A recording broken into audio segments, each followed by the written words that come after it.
¿Se me escucha bien y se ve bien la pantalla? Sí, doctora. Ya. Entonces, la clase de hoy día es inmunidad e hipersensibilidad. Es un recordar, es amplio, pero es un recordar. A ver. Mecanismos de defensa del organismo. Tenemos un nivel externo, que es el inmediato. El principal acá es la piel, ¿no? Pero también es las mucosas y las secreciones. Tenemos un nivel intermedio, que es inespecífico, que son los factores humorales. Si recuerdan estos, ¿cuáles serían? Las inmunoglobulinas, sistema en complemento, citoquinas, quimiosinas, también las proteínas de la fase aguda, interferones, factores del sistema de coagulación, fibrina, trombina. Las células natural killer y el sistema fagocítico mononuclear. Y un nivel específico, que ya sería el sistema inmunitario, el humoral, que está mediado por los linfocitos B, y el celular por los linfocitos T. Entonces tenemos que el sistema inmunitario tiene dos tipos de respuesta específica, el humoral y el celular. Como ya les dije, ¿no? El humoral está mediado por linfocitos B. Esos linfocitos B se activan o se diferencian en células plasmáticas para producir las inmunoglobulinas, que son los anticuerpos, ¿no? Que neutralizan toxinas, bacterias y virus. Y la inmunidad celular, mediada por los linfocitos T, que actúan contra hongos, parásitos, virus, células tumorales y tejidos extraños. Si se dan cuenta, la inmunidad humoral sería para todo lo que es ataques externos, algo así, y la celular, como su nombre lo dice celular, todo lo que afecta directamente dentro de la célula, ¿no? Acá están, principalmente son los virus y las células tumorales, ¿no? Las neoplasias. Entonces, las características de la respuesta inmune son especificidad, mira, están con numeración, chicos, apréndansela. Especificidad, capacidad de memoria, ubicuidad, que es la capacidad de estar en todos lados o en todas partes. Capacidad de amplificación de la respuesta, expresividad y cooperación con elementos celulares y humorales. Entonces tenemos acá los protagonistas, ¿no? Los linfocitos. Existen dos tipos básicos de linfocitos. Otra vez, los B y los T. Cada linfocito es capaz de reconocer y responder a un solo antígeno o a un número limitado de antígenos estructuralmente relacionados entre sí.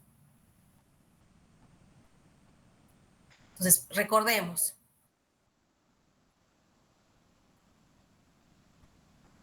Tenemos la célula precursora, ¿no? Que está en la médula ósea. Y de acá se diferencian en linfocitos. Entonces, hay linfocitos T y linfocitos B. Los T son las células precursoras de los T que son inmaduras, ¿no? Cuando recién se diferencian, son inmaduras. Y para poder madurar, tienen que pasar por el timo. Los linfocitos T que pasan por el timo, un promedio del 2 al 5% recién sobreviven a este paso por el timo y recién son linfocitos T maduros. Pero para que puedan actuar o mediar la inmunidad, necesitan activarse, ¿no? Ser un linfocito T efector. Por sí solos no lo hacen los linfocitos T. ¿Qué necesitan? Al macrófago, que es la célula presentadora de antígenos. Ahí recién el linfocito T se activa, el maduro, que ya pasó por el timo, el maduro y recién se convierte en un linfocito T efector. Entonces, necesita necesariamente del macrófago o una célula presentadora de antígenos. A diferencia de los linfocitos B, los B también son inmaduros o pre-B también les llaman.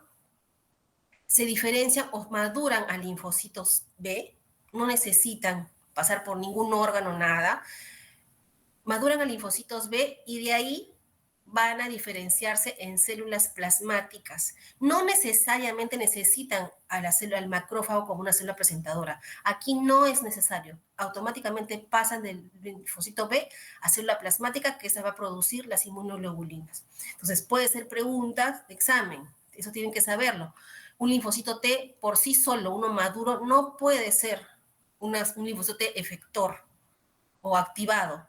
Tiene necesariamente ser presentado, este antígeno debe ser presentado por un macrófago, si no, no se activa o no es un linfocito efector.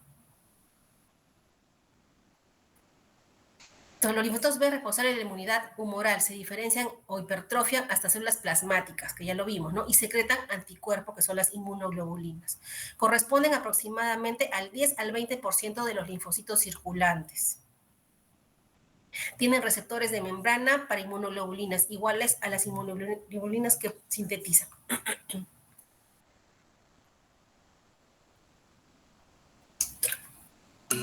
A ver, los linfocitos B tienen muchos receptores de inmunoglobulinas, pero eso también es importante, pero sintetizan pocas inmunoglobulinas. Estamos hablando de los linfocitos B, no se confundan. Los B tienen que diferenciarse en células plasmáticas, esas células que decíamos que son células como en babero, que el núcleo está para un costadito y tienen como un babero alrededor, que sería el citoplasma. Traten de recordarlas. Como linfocito B, tienen muchos receptores de inmunoglobulinas, pero sintetizan pocas inmunoglobulinas, los linfocitos B. Ahorita vamos a ver una imagen para que se acuerden. Las células plasmáticas, cuando este linfocito B ya se diferenció en una célula plasmática, tienen pocos receptores, a diferencia de los linfocitos B, para inmunoglobulinas, pero sintetizan grandes cantidades de inmunoglobulinas. Y acá está la imagen para que no se olvide.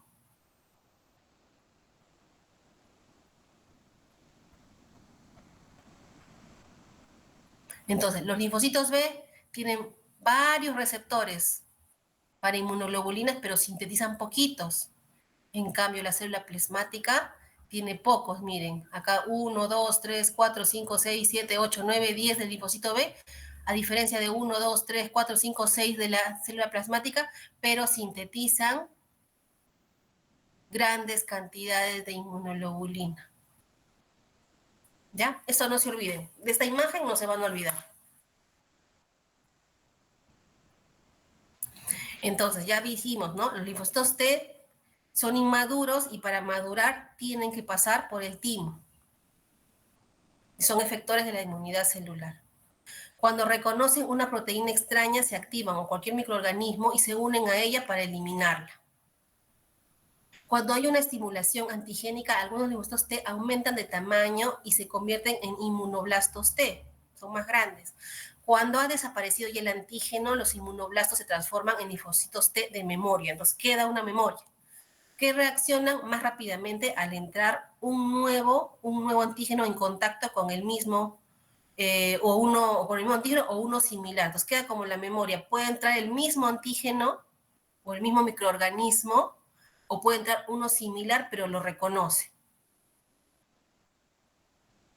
El reconocimiento del antígeno se debe a receptores de membrana de los linfocitos T. Los antígenos solo son reconocidos si son presentados por los macrófagos, ya lo hicimos, u otras células presentadoras de antígeno. Si el macrófago no los presenta al linfocito T, el linfocito T se queda sin hacer absolutamente nada.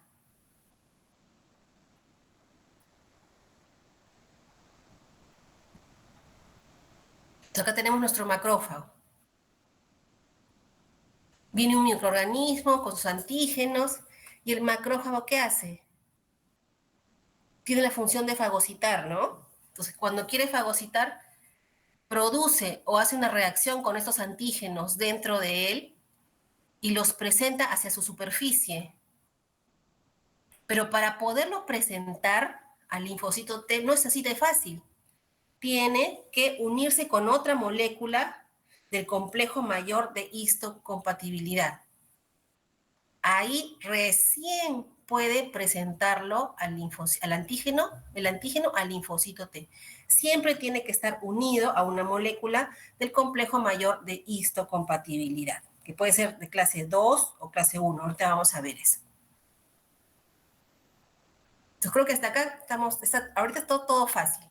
Entonces, las funciones de los linfocitos T son principalmente liberación de las linfocinas en reacciones de hipersensibilidad, reacciones citolíticas, linfocitos T efectores citolíticos. Hay citolíticos y también tenemos otros ayudadores, ¿no? Los helper, especialmente contra virus y células neoplásticas. Esos son citolíticos. Regulación de la respuesta inmune por medio de linfocitos que potencian, son los helper que les dije, o los algunos llaman como los colaboradores, perdón, los colaboradores, o que la suprimen, linfocitos T supresores. Entonces estamos hablando de linfocitos T helper, estamos hablando de linfocitos T citolíticos, y tenemos también los supresores.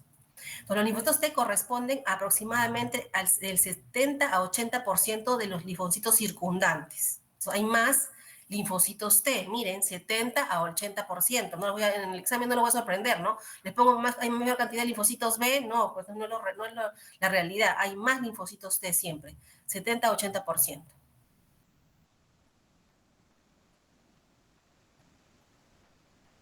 Ahora, nosotros tenemos marcadores para los linfocitos, para ver si están en etapa madura, si son linfocitos B, si son linfocitos T. Entonces, tenemos una célula precursora totipotencial, que los linfocitos es CD34 o CD38. Cuando no sabemos, podemos hacer ese tipo de exámenes o pruebas. Cuando ya es una célula precursora de un linfocito B o una inmadura o célula precursora de un linfocito T, también tiene su numeración, ¿no? CD10, CD19 si es para el B y CD2, CD7 para el T. Miren algo, para que se acuerden. Los T siempre tienen los números más bajos, miren, T de 3, 4, C de 3, 4, 5, 6, excepto el 43 y el 45RO. Pero la mayoría, el 4, el 5, que son los más conocidos, son bajos, miren, los T. En los B son C de 9, 20, 21, son números mayores, ¿no? 22, 23, 24, 38, 45, 74, 75. Entonces, si yo les pregunto en el examen, son marcadores. Si yo quiero saber si una célula me marca un linfocito, un CD20, sé que es un B. Si me marca un CD3, es un T. Ya, maduro. Si fuera precursores, sería en el linfocito T sería CD2 o CD7. Y la precursora de los linfocitos B sería CD10 o CD19. También esto nos ayuda para varias patologías, pero en eso no vamos a ingresar. Entonces, recuerden, linfocitos B, los números del CD son mayores, excepto el 9, que sería intermedio, ¿no? 20, 21, 22, 23. Y el T, miren, CD3, CD4, 5 son más pequeños. Entonces dijimos que teníamos los linfocitos T ayudadores o colaboradores o los helpers, ¿no? Son CD4 positivos, reaccionan con antígenos de clase 2, eso también es importante, de clase 2 del complejo de histocompatibilidad y corresponden al 60% de los linfocitos T. Y los citotóxicos son CD8 positivos, reaccionan con antígenos de la clase 1 del complejo mayor de histocompatibilidad y corresponden al 30% de los linfocitos T. Algo para recordar acá, a ver, los de clase 2, los CD4 positivos, usualmente estos son, a ver, no sé si tengo alguna imagen.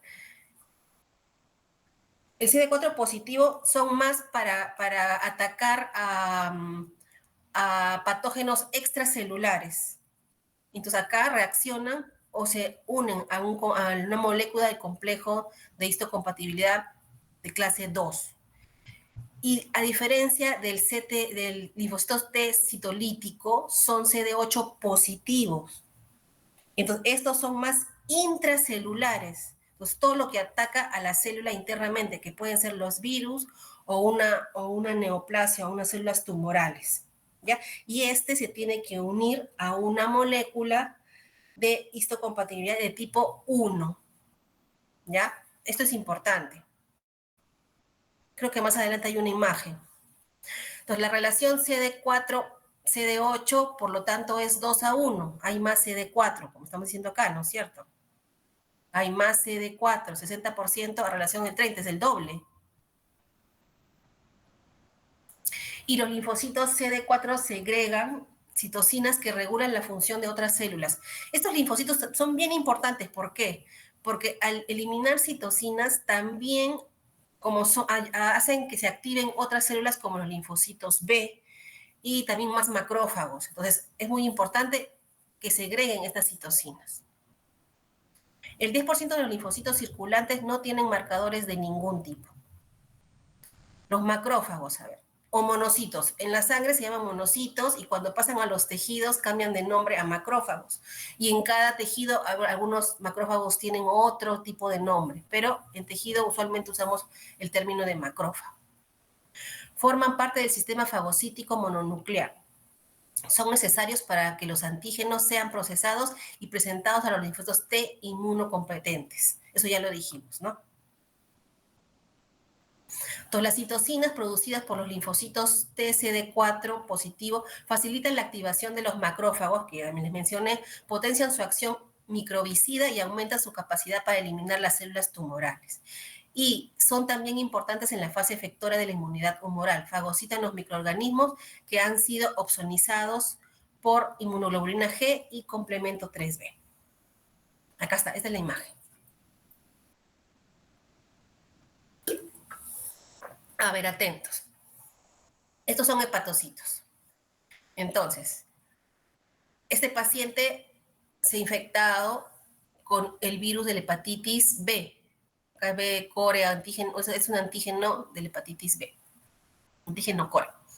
Entonces, es un virus, ¿no? Que destruye a la célula. Pero ya habíamos dicho, ¿no? Para poderla presentar, necesito que este virus o que el macrófago procese estos antígenos y los lleve a su superficie y se unan con una molécula del sistema de complemento del complemento mayor de histocompatibilidad, que en este caso sería el de clase 1. ¿Ya? Cuando es por virus, ya los dijimos eso. Y ahí recién se activan los linfocitos T, CD8. Ahora, si viene un agente externo, si es externo, que habíamos dicho, también los macrófagos igualito lo fagocitan, hacen una reacción, lo procesan a este antígeno y lo elevan a su superficie para presentarlo, pero si es externo, el microorganismo se une, estos antígenos se unen al sistema, a una molécula de complemento mayor de histocompatibilidad, pero de tipo 2. ¿Y qué hace esto? Que también ya lo hemos mencionado, se empiezan a liberar citocinas por los linfocitos los linfocitos T que se han activado. ¿Y quién viene ahí? Los linfocitos B. Y habíamos dicho que los linfocitos B se diferencian en células plasmáticas que acá no están y son las que los producen las inmunoglobulinas o los anticuerpos que están acá arriba. Entonces, aquí están los dos procesos. Si me ataca un virus a la célula que es intracelular o si externamente hay un microorganismo que ataca a este hepatocito.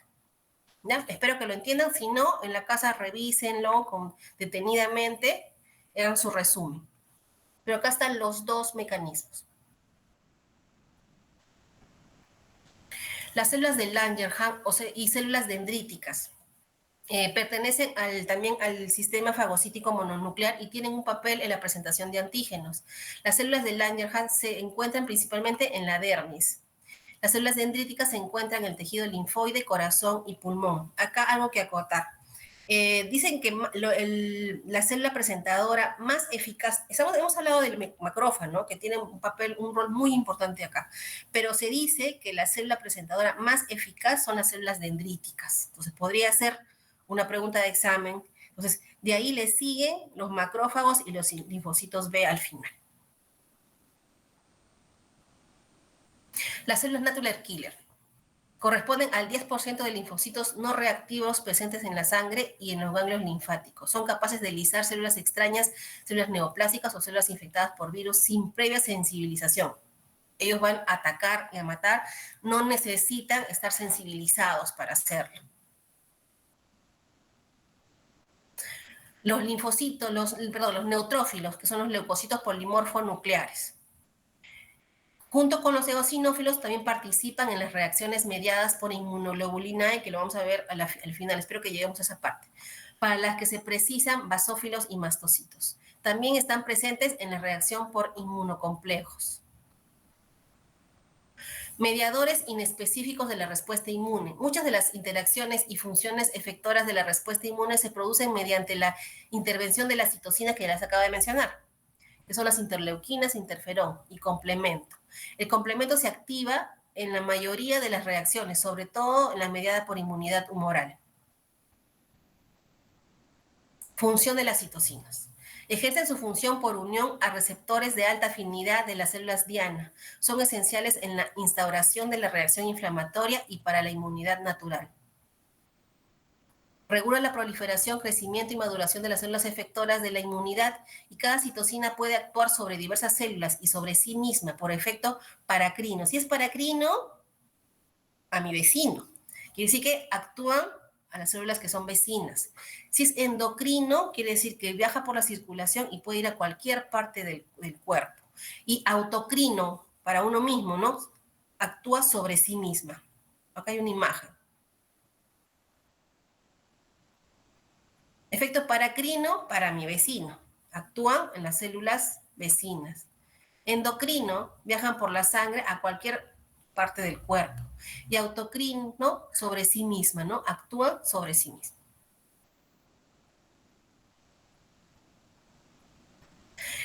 Los antígenos son toda sustancia que provoca una respuesta inmune en el organismo. Pueden actuar como antígeno cualquier sustancia reconocida como extraña por el sistema inmunológico. Las proteínas son las sustancias con mayor capacidad antigénica. Cada antígeno tiene uno o varios determinantes antigénicos, también llamados epítopos, formado por 4 o 5 aminoácidos o 5 a 6 monosacáridos, en la zona del antígeno a la que se une el anticuerpo. Las moléculas del tamaño de un epítopos también sí, se denominan aptenos, son incapaces de evocar una respuesta inmune, pero pueden unirse a una molécula transportadora para estimular la respuesta inmune. No he puesto imágenes, pero si pueden, ustedes traten de buscar imágenes para que lo entiendan un poco más.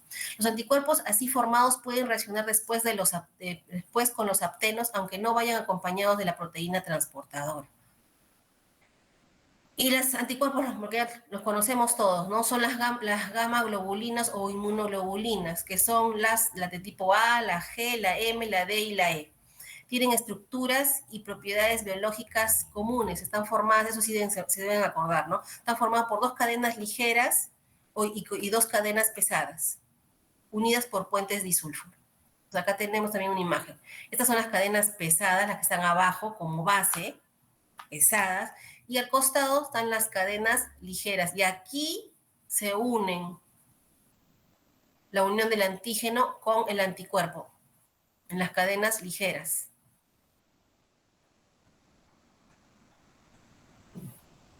Eso también es importante. La G, la inmunoglobulina G,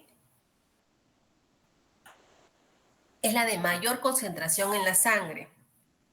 Es importante por su actividad antiviral y antimicrobiana. Es una potente opsonina y un eficaz neutralizador de toxinas. Es la única, miren, es la única inmunoglobulina que puede pasar a la placenta. Quiere decir que ejerce una importante labor defensiva en los recién nacidos, hasta que son capaces ellos de sintetizar sus propias inmunoglobulinas. Entonces, la mamá le pasa esta inmunoglobulina G al recién nacido, porque pasa por la placenta. Entonces, el bebito tiene sus inmunoglobulinas que le da la mamá, que son la G, hasta que que el bebé empiece a producir sus propias inmunoglobulinas. La G de gestante, ¿no? A ver, está presente, ahora la M, está presente en la superficie y citoplasma de los linfocitos B maduros. Es la primera inmunoglobulina que el organismo es capaz de sintetizar. Eso también es importante también. Es especialmente importante en la defensa contra microorganismos, la M. Entonces ya hablamos de la G, que le pasa a la mamá, la gestante le pasa al bebito. La M, que es la primera inmunoglobulina que el organismo es capaz de sintetizar, importante para la defensa contra microorganismos. Se encuentra en las mucosas del organismo, especialmente en el intestino, mucosa genitourinaria y bronquios. Brinda una protección antimicrobiana. Y la E tiene una alta afinidad por mastocitos y basófilos a los que induce una degranulación citoplasmática. Más adelante vamos a ver la importancia de la E en la hipersensibilidad. Y la D se relaciona posiblemente con la diferenciación de los linfocitos B hasta inmunoglobulinas. Antígenos de histocompatibilidad. Se identificaron inicialmente como antígenos que desencadenaban el rechazo a órganos trasplantados, pero en la actualidad se sabe que son importantes en la inducción y la regulación de las respuestas inmunitarias, así como en la acción, no, en las acciones no inmunológicas. En un inicio se llamaban, de repente en alguna bibliografía lo van a encontrar, ¿no? Como antígenos leucocitarios humanos. Todavía se puede usar el término, pero actualmente usamos, bueno, el complejo mayor de histocompatibilidad.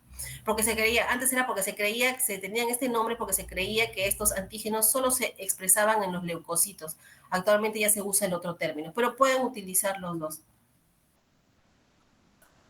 En mi caso voy a usar CMH, complejo mayor de histocompatibilidad.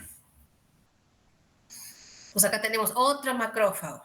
Entonces tenemos el macrófago que su función es fagocitar, entonces come los microorganismos que tienen sus antígenos, ¿no? Pero para poderlo presentar, no lo presenta así solito, tiene que unirse a una molécula del complejo mayor de histocompatibilidad, ya sea el 1 o el 2. Esos son los receptores, TCR, receptor para las células, los linfocitos T, y este es BCR, es receptor para los linfocitos B. Entonces, acá se unen, ¿no? Con el complejo mayor de histocompatibilidad. Y recuerdan, ¿no? Cuando se une con el 1, es para los CD8, ¿no? Para todo lo que son alteraciones o todos los patógenos intracelulares. Cuando se une con el 2, todos los patógenos extracelulares, ¿no?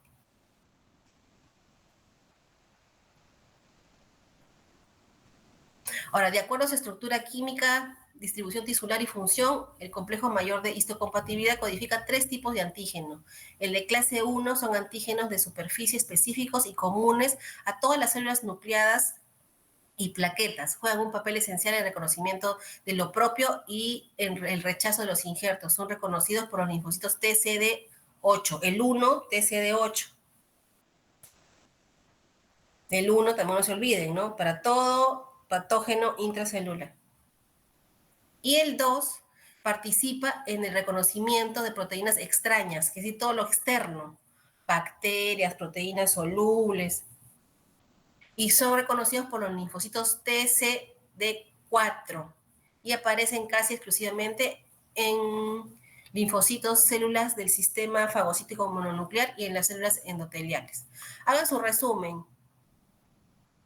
¿Dónde se unen el de histocompatibilidad, el de clase 1 y el de clase 2? Hagan su resumen para que después no se confundan en el examen. Y antígenos de clase T codifican diversos componentes de la activación del complemento, C2 y C4, ¿no? Hemos hablado más de la clase 1 y clase 2. La inmunopatología se establece en 4 niveles, en estados de inmunodeficiencia congénita o adquirida, estados de hiperactividad de la inmunidad, que es la hipersensibilidad, incapacidad del sistema inmunitario para distinguir las proteínas propias de extrañas, que es la autoinmunidad, y la función anormal de algunas células del sistema inmune, como ocurre en la amiloidosis. Enfermedades por deficiencia. Vamos a empezar a desarrollarlo. Las inmunodeficiencias reflejan anomalías en la maduración del sistema inmune, codifican una susceptibilidad a las infecciones piogénicas en los déficits humorales mediados por linfocitos T y oportunistas en los defectos de inmunidad celular mediada por linfocitos T. Esto ya lo hemos revisado. Entonces, existen 2 tipos de síndromes de inmunodeficiencia, la primaria y la secundaria, ¿no? La primaria presente al nacer y generalmente debida a un trastorno genético, y la secundaria adquirida como consecuencia de un tratamiento farmacológico o un proceso patológico. Eso también, los términos lo conocen.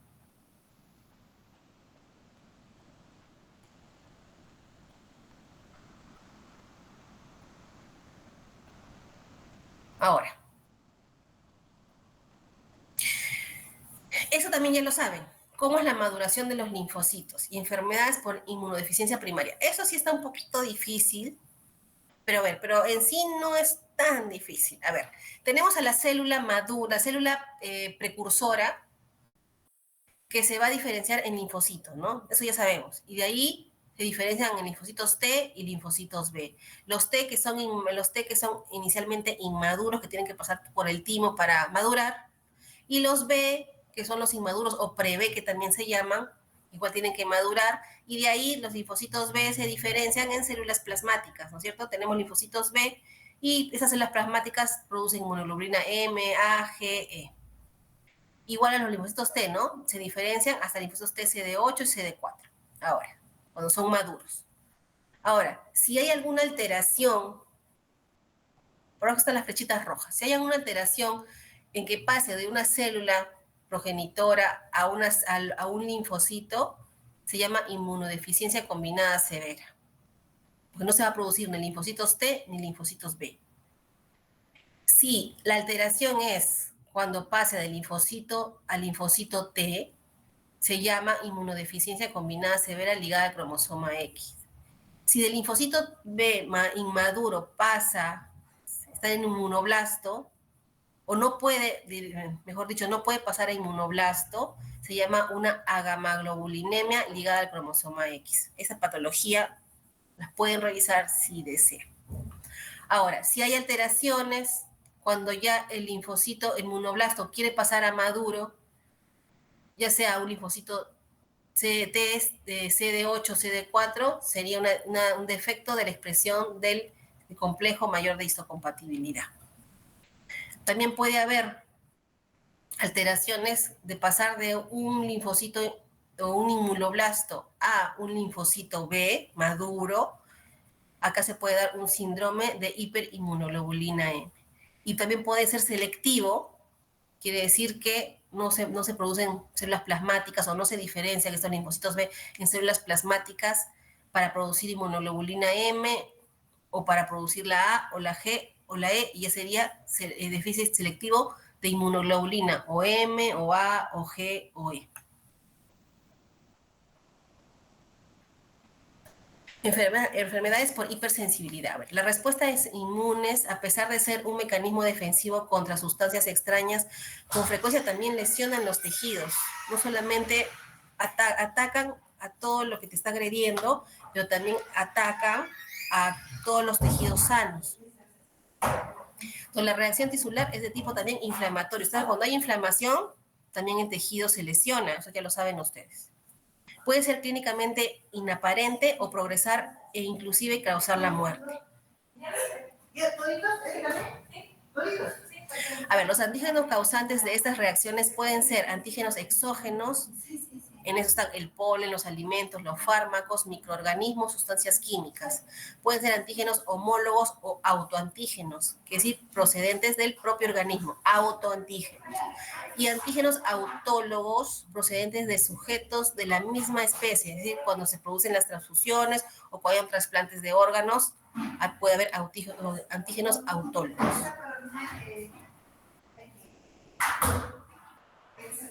Entonces, acá tenemos también las reacciones de hipersensibilidad, que son 4. La reacción de hipersensibilidad tipo 1, llamada también anafilaxia, es una reacción inmune en individuos previamente sensibilizados.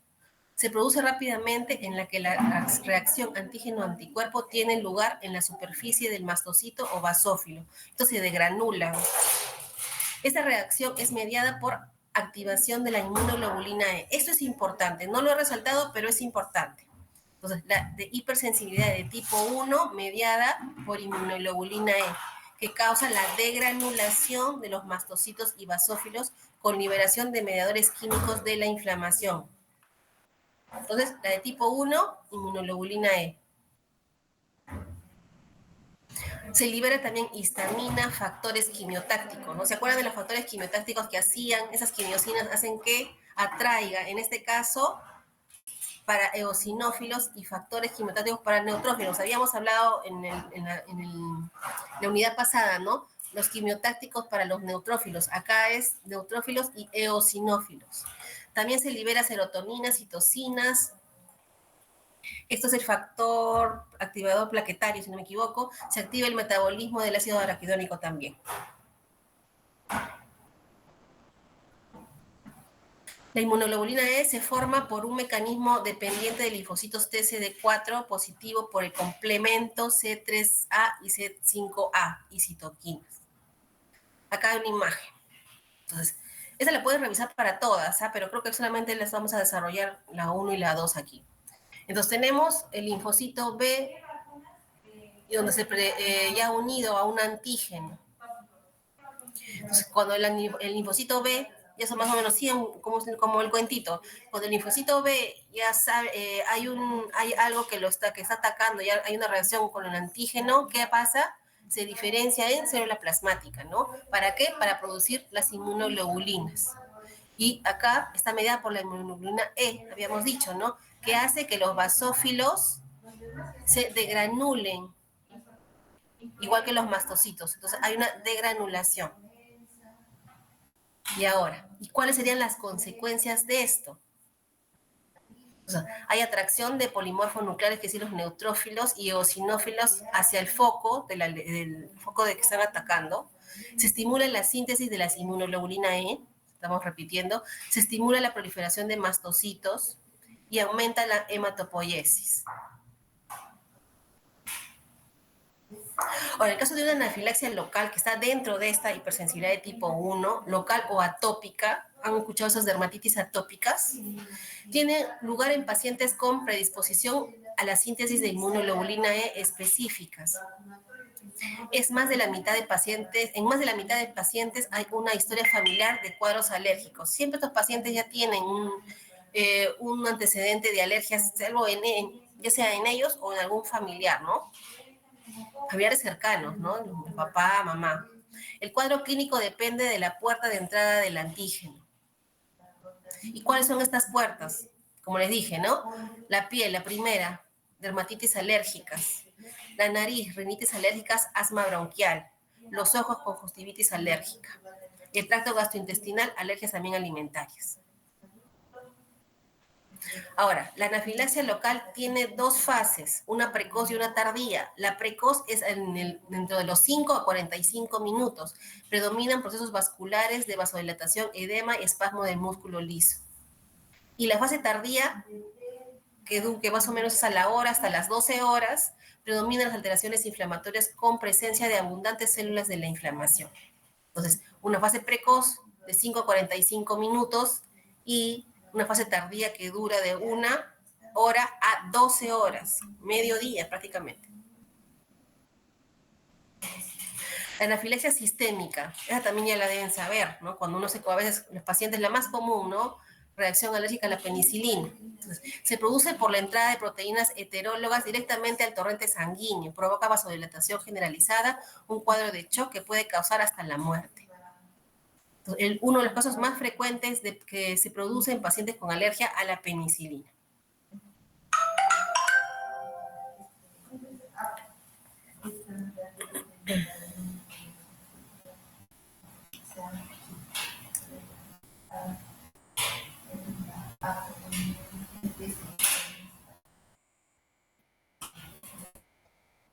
Un segundo.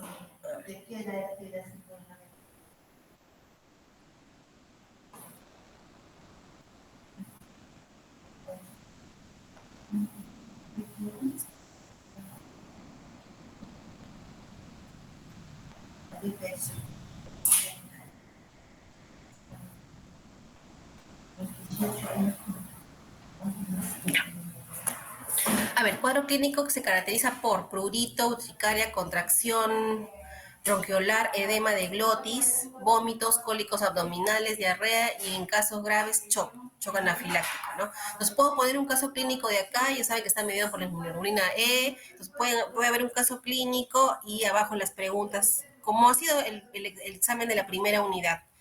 Casos clínicos y abajo, dependiendo de ese caso clínico, ya saco alternativas para que ustedes puedan marcar. Ahora, la reacción de hipersensibilidad de tipo 2 es una reacción de anticuerpo contra antígeno. Forman anticuerpos citotóxicos que actúan en la superficie celular. La acción citotóxica es mediada por las células natural killer y por el complemento. Los antígenos pueden ser exógenos, también de la propia célula, o una proteína extracelular o un microorganismo, ¿no? Presenta 3 tipos de reacciones. Lisis celular mediada por el complemento, que es la lisis celular. La célula sobre la que ocurre la reacción sufre daño directo en la membrana y se lisa, por eso se llama lisis, ¿no? Se destruye. Los anticuerpos presentes en esta reacción son de tipo inmunoglobulina G y M. Entonces, hablamos que la de tipo 1 mediada por inmunoglobulina E, la de tipo 2 por la G y la M. ¿No? Ahí no los voy a sorprender en el examen, ¿eh? Que activan el complemento hasta la formación de C5b9. Ahora, este complemento C5b9 es en complejo de ataque de membrana.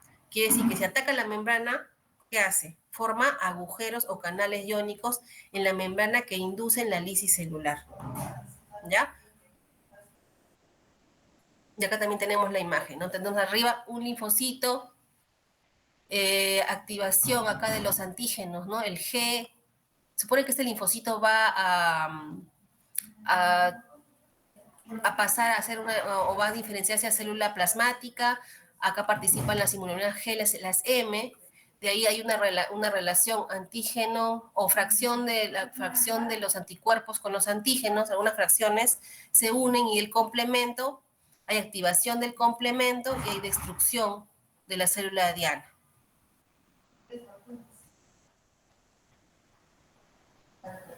Lo que hemos hablado, ¿no? La lisis. Ahora, enfermedades de hipersensibilidad de tipo 2 mediadas por lisis celular. Acá está bien común, ¿no? La enfermedad hemolítica del recién nacido, que es la eritroblastosis fetal, la anemia hemolítica, agranulocitosis, trombocitopenia. Entonces son ejemplos, ¿no? Entonces revisen cuál es la sintomatología de estas, o de repente les puedo poner algún dato clínico, algo de laboratorio, un CUM directo. Entonces revisen, ¿no? ¿Qué podríamos encontrar acá? ¿Qué encuentran en la trombocitopenia? Si se dan cuenta en los exámenes, ya los direcciono.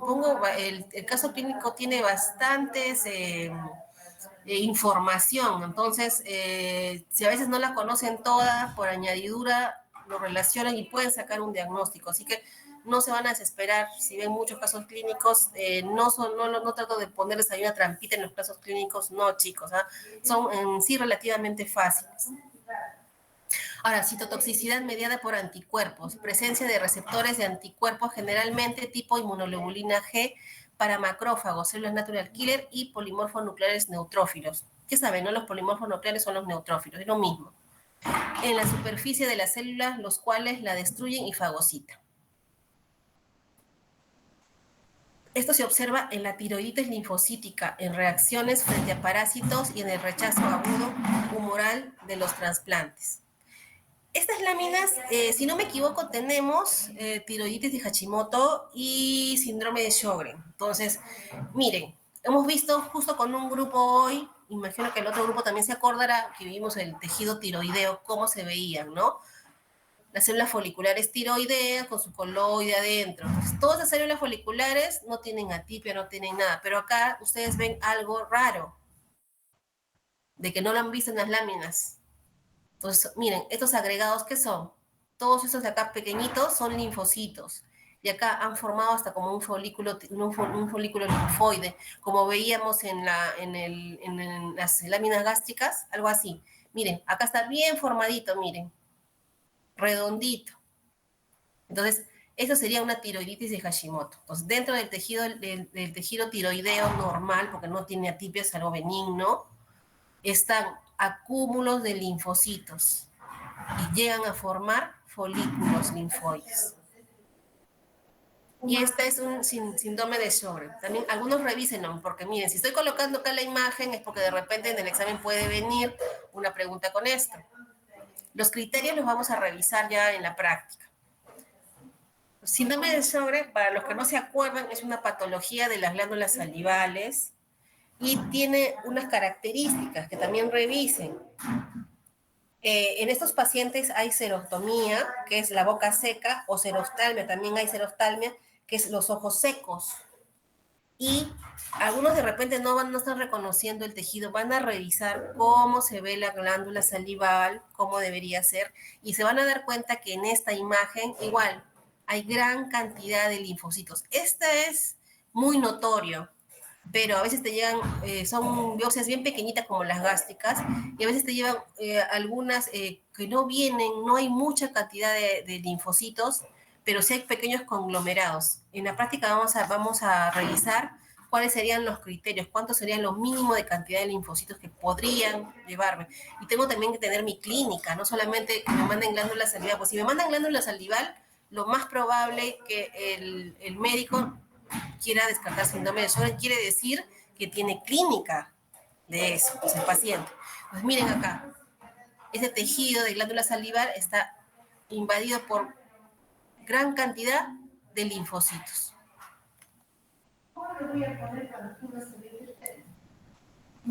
¿Qué hora es? Acá hay trampa. A ver, anticuerpos frente a proteínas extracelulares o receptores de membrana.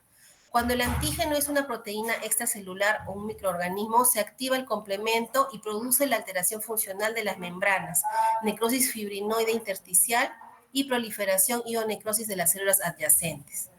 Creo que también tenemos imágenes. Ah, no, de acá no. A ver, ya hemos hablado de la 1, hemos hablado de la 2, nos falta ahorita la 3 y la 4. La 4 se van a acordar y no creo que se olviden nunca, pero vamos a ver primero la 3. A ver, la de tipo 3 es una reacción mediada por complejos inmunes antígeno-anticuerpo que activan la cascada de complemento y atraen los neutrófilos, los polimorfos nucleares neutrófilos, al foco de lesión, al foco que está siendo atacado o invadido. Pueden existir complejos inmunes circulantes sin que se produzca enfermedad, pero por el mecanismos desconocidos se activa el complemento y se produce la enfermedad. Ahí está, imagen. Entonces tenemos un vaso sanguíneo donde están circulando los eritrocitos y los leucocitos, ¿no?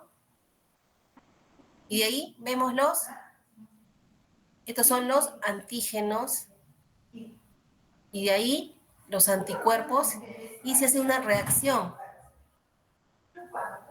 Primero están libres, y en esta imagen se forman ya los complejos inmunes, se unen, ¿no? Los antígenos con el anticuerpo. Pero ¿qué más hemos mencionado? ¿Qué pasa aquí? Para que no se olviden. De ahí que sigue.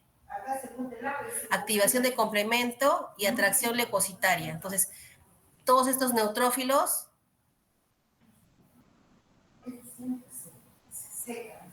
los van a atraer. Miren, hay mayor cantidad. Si ven acá, miren, hay mayor cantidad en relación a la anterior. Y acá encontramos 2, 4, 6, 7 neutrófilos. Y ahora 2, 4, 6, 8, 10, 12, 14, 15 neutrófilos. Hay una atracción leucocitaria. Y al final, miren, liberación de enzimas de estos neutrófilos y necrosis fibrinoide en la pared vascular. ¿Se acuerdan cuando hemos visto cómo se ve la fibrina? Se ve bien rosado. Entonces acá estamos dibujando rosado, bien rosado para que no se olvide. Entonces de esta imagen espero que no se olviden, revísenla. Ahora, los complejos inmunes circulantes producen enfermedades en los vasos o al depositarse en tejidos más perfundidos, como el pulmón, el riñón, plexos coroides, membrana basal y sinovial.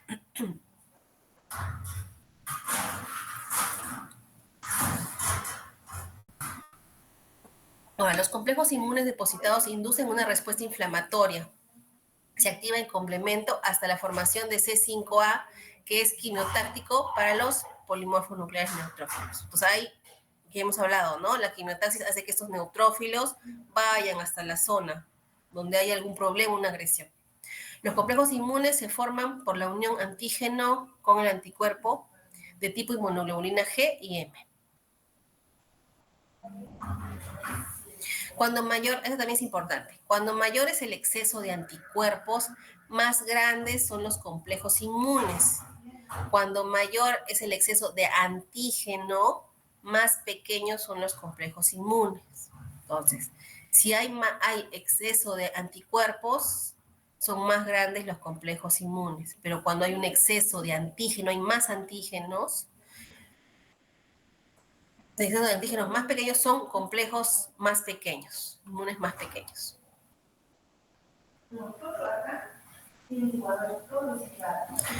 Entonces, los complejos inmunes son eliminados por células del sistema fagocítico mononuclear. Y recuerdan, si son sistema fagocítico mononuclear, ¿qué células serían? ¿Quiénes fagocitan? Los macrófagos, ¿no? ¿Y son mononucleares o no? Entonces, acá están los monocitos, que serían en la sangre, y los macrófagos tisulares o macrófagos, que serían los tejidos, ¿no? También acá podríamos incluir también a las células dendríticas. Los complejos inmunes de menor tamaño son los causantes de la enfermedad. La disminución de la capacidad fagocitaria del sistema fagocítico mononuclear aumenta los riesgos de enfermedad.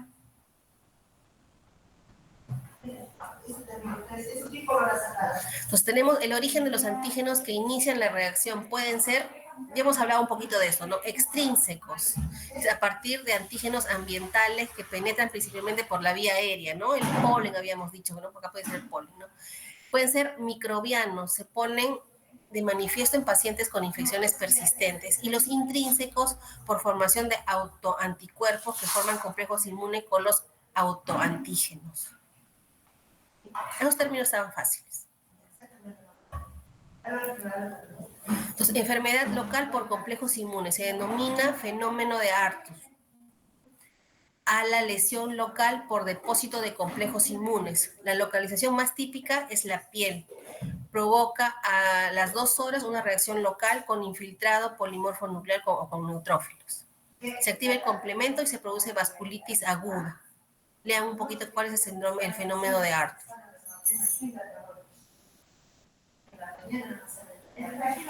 También se acompaña de edema local, hemorragia, formación de trombos de plaquetas, necrosis y posteriormente infiltración perivascular de linfocitos y monocitos. Y así vemos los depósitos inmunes. Hoy día un compañero también me preguntó si podía haber glomerulonefritis en microscopios, los convencionales, lo que tenemos,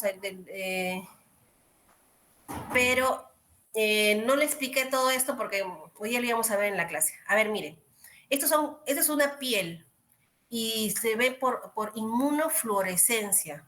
Entonces, cuando se ve por inmunofluorescencia, como su nombre lo dice, fluorescente, entonces pinta así, como esas zonas bien fluorescentes, meas verdosas, pero no se ve con un microscopio convencional, como el microscopio de luz que se llaman, que ustedes también tienen en sus aulas. Se ve con un microscopio de inmunofluorescencia, es muy distinto.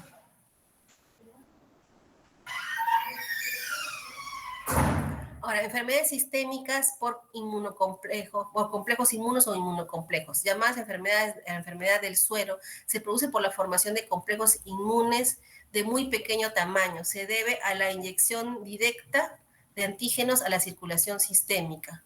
Anteriormente era la causa por antisueros procedentes de animales, de caballos, como antitoxina contra la difteria o el tétanos. Bueno, eso se utilizaba mucho antes, ¿no? Ahora ya no. La enfermedad se produce en forma aguda a los 5 días de la inyección del suero, formándose anticuerpos que se unen al antígeno y forman complejos inmunes pequeños. Se producen angeitis, quiere decir inflamación de los vasos, necrotizante aguda con necrosis y depósitos de fibrina en la pared vascular e infiltrados de polimorfos nucleares o neutrófilos. Ahora, en el riñón aparece la glomerulonefritis con proliferación celular y depósitos granulares de inmunoglobulinas y complemento en la membrana basal glomerular y en los vasos. También en los ganglios linfáticos hay una hiperplasia linfoide y en algunos casos se desarrolla artritis aguda. Ahora, clínicamente el paciente presenta urticaria, artralgia, fiebre y edema focales. Si la exposición a los antígenos es única, la lesión se puede resolver espontáneamente. Esa sería la glomerulonefritis post-estreptocótica. Si la exposición es crónica, se produce una lesión permanente e irreversible. Sería ya en el caso del lupus eritematoso sistémico o la artritis reumatoide. Entonces, se produce hipersensibilidad de tipo 3 en la mayoría de las glomerulonefritis. Se puede demostrar la presencia de inmunocomplejos por inmunofluorescencia directa. Entonces, igual que hemos visto la imagen de la piel, acá también, este es un glomérulo. Y vemos todos los inmunocomplejos. Eso no lo podemos ver con un microscopio de luz como el que tenemos. Tiene que ser con un microscopio de inmunofluorescencia. Y todo esto que pinta como fluorescente verde son los inmunocomplejos que están acá. Y la última, que es la que se van a acordar, me imagino, eso espero, la de tipo 4, así que si viene del examen, está recontra fácil. Es la reacción mediada por linfocitos T que liberan linfocinas y producen una reacción inflamatoria en la que tiene papel esencial los macrófagos. A menudo va precedida una reacción mediada por anticuerpos. Entonces, tenemos el antígeno, ahí está. Entonces, la de tipo 4 es lo que hemos revisado en la inflamación crónica. Estaba mediada, vimos que había un manto de linfocitos, acá están. ¿Y qué linfocitos son? Los linfocitos TCD4. Sí, espero que alguno se haya preguntado, y me imagino que en la exposición también de repente lo han mencionado. Entonces, la de tipo 4 me lleva a la formación de granulomas. Y también miren, estos monocitos, que son estos linfocitos TCD8, o células natural killer, también activan estos monocitos. Y miren, ustedes se preguntaban por qué hay fibroblastos alrededor. Dijimos que había un manto había macrófagos, ¿no? Puede haber necrosis en el centro, caseificante, que puede ser los bacilos de la TBC. Habíamos visto que habían macrófagos, que son las células presentadoras, aquí. Hay células gigantes multinucleares y había el manto de linfocitos. Entonces, si pregunto qué tipo de linfocito es el TCD4. Y también aquí en esta reacción de hipersensibilidad de tipo 4 también hay proliferación de fibroblastos. Acá está mal escrito, fibroblastos. ¿Ya? Entonces, esto no se van a olvidar, chicos. La de tipo 4 es la formación de granuloma. Entonces, cuando hay TBC, los macrófagos presentan este antígeno de Mycobacterium tuberculoso. ¿A quiénes lo presentan? A los linfocitos TCD4. Eso es para que no se olviden. Espero que si viene del examen nadie se confunda. Y también activa un tipo de respuesta, TH1, pero en eso no vamos a ingresar, ¿no? Se produce también interferón y se forma este granuloma.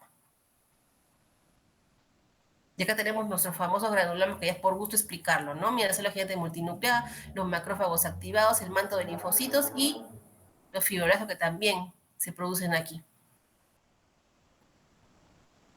Entonces son ejemplos las reacciones inflamatorias granulomatosas, alergia de contacto, rechazo a los injertos o las reacciones celulares contra células neoplásicas. Existen varios mecanismos diferentes de lesión tisular con bases morfológicas distintas.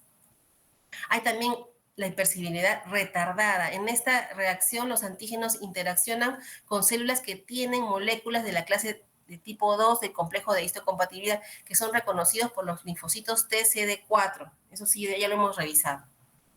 La liberación de citocinas y debe ser factor de complemento, o sea, son esenciales para la activación de linfocitos, monocitos, fibroblastos, miren, fibroblastos y otras células.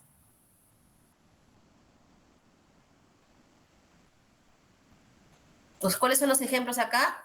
De cabeza, ¿no? Tenemos la tuberculosis, la reacción a la tuberculina, esa como que se coloca se coloca en la piel. ¿Han visto cuál es la reacción de tuberculina? Si no, revísenla. Se coloca en la piel y hacen una reacción para ver si estos pacientes tienen TBC latente. La lepra, reacción de Mitsuda, la sarcoidosis, reacción de Kane. Decían, lo pueden revisar. Pero me interesa, miren, tuberculosis, estoy diciéndoles, reacción de tuberculina, tuberculosis, por acá puede venir una pregunta. Y este ya es un resumen de todos los tipos, ¿no? El tipo 1, anafilácticas, la atópica, ¿no? La dermatitis atópica sería el tipo 1, ¿no? Mediada por inmunoglobulina E. El tiempo de acción en 15 a 30 minutos. La de tipo 2, la citotóxica, de 15 a 30 minutos, mediada por antígenos G y M, ¿no? La de tipo 3, es la de inmunocomplejos, la reacción de Artus, entonces revísenlo, acá otra vez lo estamos diciendo, ¿no? Anticuerpos son los inmunoglobulina G y la M también en el término de 6 horas. Y acá están las glomerulonefritis, y acá tienen algunos ejemplos. Y la última, la de 4, la de hipersensibilidad, después de 24 horas, mediada por los linfocitos TCD8, dice acá. Esa debería ser la... no, está bien. La TCD8 y acá, reacción antígeno con micobacteria, como caso de la tuberculosis o la tuberculina. Acá está diciendo TC de 8, pero a ver, un momentito, chicos. Acá hemos dicho TC de 4, no, acá hay una confusión. TC de 4, chicos, ¿ah? No es la 8. Y por si acaso igual lo voy a revisar. Acá está mal, me parece que está mal acá. Igual lo voy a revisar y ya para la próxima clase ya los salimos de la duda. Para mí C8, C de 4.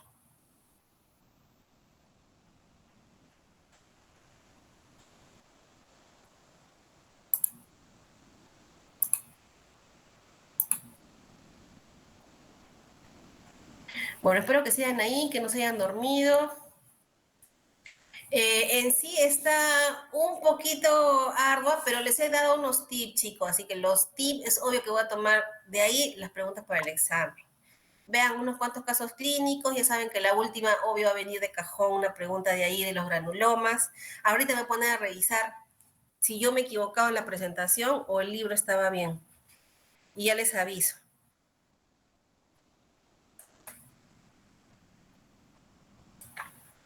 Bueno, si no hay ninguna pregunta, Doménica, por favor, no te olvides de hacer la encuesta para ver cuándo va a ser el examen, porque si va a ser en este mes, yo tengo que empezar a formular ya ir formulando mis preguntas.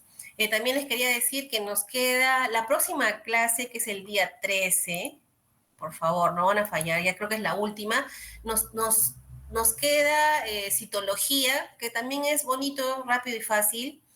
Creo que son 10, son unas 30, 35 diapositivas. Y infecciosas. Infecciosas también lo voy a hacer súper resumido y rápido porque ya lo hemos revisado en los seminarios. Entonces, la próxima clase del día 13, para los que no han estado en la mañana en la práctica que hemos estado conversando sobre eso, entonces terminamos la última clase el día 13, si no hay ningún inconveniente. El 13 terminamos la teoría. Y esa semana podemos también terminar las prácticas. Nos falta lámina de síndrome de Sjögren, de tiroides Hashimoto, algunas láminas de citología, que también son, les he puesto citología benigna, no es nada maligno, porque si no nos vamos a demorar mucho más. Unas cuantas láminas más que creo que nos faltan y podríamos terminar también la próxima semana. Si terminamos las láminas la próxima semana, ya les queda libre para estudiar. Entonces, hoy estábamos conversando con sus compañeros que como al final se les va a juntar más exámenes, de repente adelantar su examen de patología para que den tiempo a estudiar para semiología, que creo que son cursos que tienen mucho más teoría, puede hacer esos exámenes a fin de mes y el mío adelantarlo para, no creo que el día 20, no sé si estaba propuesto. Entonces, por favor, lo más antes posible, Doménica, manda tu encuesta para ya quedar qué fecha vamos a hacer el examen, ¿no? Vamos a tomar el examen. Ok, doctora. Ya, chicos, espero que no haya ningún problema. Entonces, la próxima semana estaríamos terminando con todo. Así que pónganse las pilas, empiecen a entregar también, ya no se atrasen con sus prácticas para que tengan libre y puedan estudiar y de ahí les quede también libre para estudiar los otros cursos que tienen. Bueno, chicos, nos vemos entonces el día martes y jueves con los grupos que les corresponde. Chao, chicos, nos vemos. Hasta luego, doctora. Gracias por la clase. Chao. Hasta luego, Hasta luego, doctora. doctora, gracias.